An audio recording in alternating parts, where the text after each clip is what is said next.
Good morning. எல்லாரும் எப்படி இருக்கீங்க? சாப்பிட்டாச்சா? ஸோ இன்னைக்கு வந்து என்னோட டெட் ப்ரிப்பரேஷன்ல வந்து தமிழ்ல வந்து ஃபர்ஸ்ட் எடுத்துக்கிட்டேன். அதில வந்து previous year question paper analyse பண்ண வரைக்குமே வந்து நெறைய வெயிட்டேஜ் வந்து கிராமருக்கு தான் குடுக்குறாங்க.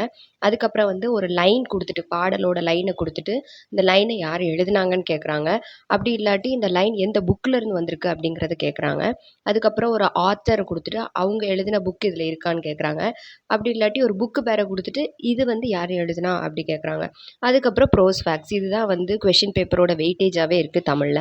தமிழ்ல வந்து நான் வந்து லைன்ஸ் வந்து தனியா செப்பரேட்டா A4 ஷீட்ல எழுதி வச்சு தான் படிக்க அப்படின்னு சொல்லியிருந்தேன். இன்னைக்கு வந்து 6த் ஸ்டாண்டர்ட் லைன்ஸ வந்து படிக்கணும் அப்படிங்கிறதுக்காக, அதில ஒரு 31 ப்ளஸ் லைன்ஸ் இருந்தது. அது எல்லாத்தையுமே கம்ப்ளீட்டா உட்காந்து படிச்சுட்டு இருந்தேன். படிக்கும்போது வந்து ஹிண்ட் வச்சு தான் படிச்சேன். என்ன பொறுத்தளவுல படிச்சத வந்து நம்ம கான்ஃபிடென்ட்டா இருக்கணும் அப்டின்னா, கண்டிப்பா எழுதி பார்க்கணும். நான் மேக்ஸிமம் எழுதி பார்க்குறது ரொம்ப ப்ரிஃபர் பண்ணுவேன். அதனால என் தங்கச்சி வந்திருந்தா ஊர்லருந்து. அவகிட்ட வந்து "நீ கொஸ்டின் கேளு, நான் ஆன்சர் எழுதுறேன்" அப்டின்னு சொல்லிட்டு கேட்டிருந்தேன். அவ வந்து எனக்கு கொஸ்டின் கேட்டே இருந்தா. நான் வந்து ஒரு 10 லைன்ஸ் கேட்க சொல்லி 10 லைன்ஸும் வந்து எழுதினேன். கண்டிப்பா ஃபுல் மார்க் எடுத்துருவோம் அப்டின்னு இருந்தேன். அதேமாரி இதுவும் ஃபுல் மார்க்கும் எடுத்தோனே ரொம்ப ஹாப்பியா இருந்தது. ஓகே நம்ம கரெக்ட்டா தான் படிச்சுட்ருக்கோம் அப்டின்னு எனக்கே ஒரு செல்ஃப் கான்ஃபிடன்ஸ் வந்தது. அதுக்கப்புறம் நான் வந்து ஒரு கொஸ்டின் பேப்பர் பார்க்க ஆரம்பிச்சேன். கொஸ்டின் பேப்பர்ல இன்னைக்கு வந்து சோஷியல் மட்டும் பார்த்தா போதும். பிகாஸ் என்னோட மேஜர் வந்து சோஷியல் தான். ஸோ சோஷியல் தான் வந்து அதிகமான மார்க்ஸ் வரும். அதனால ஃபர்ஸ்ட்டு கொஸ்டின ரீட் பண்ணிட்டு, அதுக்கு ஆன்ஸர நான் கெஸ் பண்ணி வச்சுட்டு, இந்த ஆன்ஸர் கரெக்ட்டான புக்ல இருக்க பின்னாடி இருக்க ஆன்ஸர பார்த்துட்டு, ஆன்ஸர் கரெக்ட்டுனா அத மார்க் பண்ணிப்பேன். அப்படி இல்லாட்டி ஸ்டிக்கி நோட்ல வந்து எழுதி வச்சுப்பேன். இது என்ன அது அப்படின்னு சொல்லிட்டு ஃபோன்ல கூகுள் பண்ணி, இது எப்படி வருது அப்படின்னு சொல்லி பார்த்து வந்து எழுதிக்கிட்டேன். சைக்காலஜி நான் வந்து ப்ரொஃபசர் அகாடமில ஒரு கோர்ஸ் ஜாயின் பண்ணியிருக்கிறதுனால, அவங்க வந்து கிளாஸ் எடுக்க ஹேண்ட் ரிட்டனா நான் நோட்ஸ் எழுதி வச்சிருக்கேன். அத தான் வந்து நான் பார்த்து படிச்சேன். ப்ரொஃபசர் அகாடமியோட டீட்டெயில்ஸ் வந்து யூடியூப்ல நீங்க டைப் பண்ணாலே ஃபுல்லா வரும். நீங்க அதில வந்து பார்த்தீங்கன்னா உங்களுக்கு தெரியும்.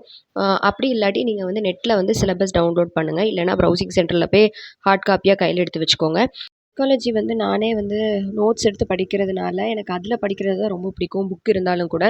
அதில வந்து படிக்கும்போது நான் என்னோட ஹேண்ட் ரைட்டிங்கில படிக்கும்போது, ஓகே இன்னும் நல்லா கான்ஃபிடென்ட்டா படிப்பேன். நீங்களும் அப்படி படிக்கிறதா இருந்தா நோட்ஸ் எடுத்து படிங்க. அது வந்து ரொம்ப யூஸ்ஃபுல்லா இருக்கும். சைக்காலஜிய பொறுத்தளவுல வந்து கொஸ்டின் வந்து மேக்ஸிமம் தியரீஸ யாரு ப்ரப்போஸ் பண்ணாங்க? தியரீஸ்ல எத்தன லெவல் இருக்கு? அந்த லெவல்ஸோட நேம்ஸ் என்ன? அதுக்கப்புறம் வந்து பிரசன்ஸ் ஆஃப் மைண்டா வந்து ஒரு சைல்டு வந்து இப்படி இருந்துச்சுன்னா, அவங்களுடைய குரோத் எப்படி இருக்கும்? அவங்களோட டெவலப்மெண்ட் எப்படி இருக்கும்? அப்படின்னு நம்மளோட பிரசன்ஸ் ஆஃப் மைண்ட டெஸ்ட் பண்ற மாரி தான் கொஸ்டின்ஸ் மேக்ஸிமம் வந்து இருக்கு. இதுதான் வந்து ப்ரீவியஸ் இயர் கொஸ்டின் பேப்பர்ல மேக்ஸிமம் நான் பார்த்த அளவுல. தியரீஸ் நம்ம நல்லா படிச்சுட்டாலே வந்து மார்க் நமக்கு கெயின் பண்ணிறலாம். நான் வந்து ஹிஸ்ட்ரி, ஜியோகிராஃபி, சிவிக்ஸ், எக்கனாமிக்ஸ் இதோடைய லெசன் டைட்டில் எல்லாமே ஒரு சின்ன புக்லெட் மாதிரி உள்ள எல்லா லெசனையுமே வந்து எழுதி வச்சிருந்தேன். அப்பன்னா ஒவ்வொன்னா முடிக்க முடிக்க நம்ம டிக் போட்டுக்கலாம் அப்படின்னு சொல்லி எழுதி வச்சிருந்தேன். ஹிஸ்ட்ரியில மொத்தம் 50 லெசன்ஸ் இருக்கு. 50 இருக்குது. ஜியோகிராஃபில 37 லெசன்ஸ், சிவிக்ஸ்ல 32 லெசன்ஸ், எக்கனாமிக்ஸ்ல 15 லெசன்ஸ் இருக்கு. இந்த கால்குலேஷன் வந்து 6த்துலேருந்து 10த் வரைக்கும் உள்ளது. நான் இதில எதெல்லாம் முடிச்சிருக்கேன் அப்படிங்கிறத வந்து முடிச்சு நோட்ஸ் எடுத்து வச்சிருக்கேன் அப்படிங்கிறத பார்த்து பார்த்து முடிக்க முடிக்க எல்லாத்தையும் செக் பண்ணி இதில வந்து ஹைலைட் பண்ணிட்டுருந்தேன். அப்பனா தான் இன்னும் எவ்வளோ நான் ரிமைனிங் நோட்ஸ் எடுக்க வேண்டியது இருக்கு, இன்னும் நான் எவ்வளோ படிக்க வேண்டியது இருக்கு, இன்னும் எவ்வளோலாம் கவர் பண்ண வேண்டியது இருக்கு அப்படிங்கிறதெல்லாம் பார்க்கறதுக்கு அது யூஸ்ஃபுல்லா இருக்கணுங்கிறதுக்காக போட்டு வச்சிருக்கேன். நான் ஹிஸ்ட்ரி வந்து நெறைய வந்து நோட்ஸே இன்னும் எடுக்கவே இல்ல. ஜியோகிராஃபியும், சிவிக்ஸும் தான் ஓரளவுக்கு முடிச்சிருக்கேன்.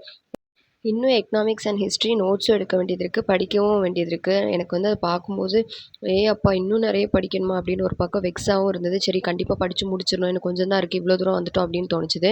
நைட்டு வந்து ஒரு 3/4 மணி நேரம் பிளான் ஸ்டடி பண்ணியிருந்தேன். அதில வந்து நான் ஆல்ரெடி 10த் ஸ்டாண்டர்ட்ல படிச்சு வச்சிருந்த 3 லெசன் தான் வந்து முடிச்சேன். நான் வந்து நோட்ஸ் எழுதினத மட்டும் உட்காந்து ப்ரிப்பேர் பண்ணி ஒரே ஒரு பேஜ் தான்.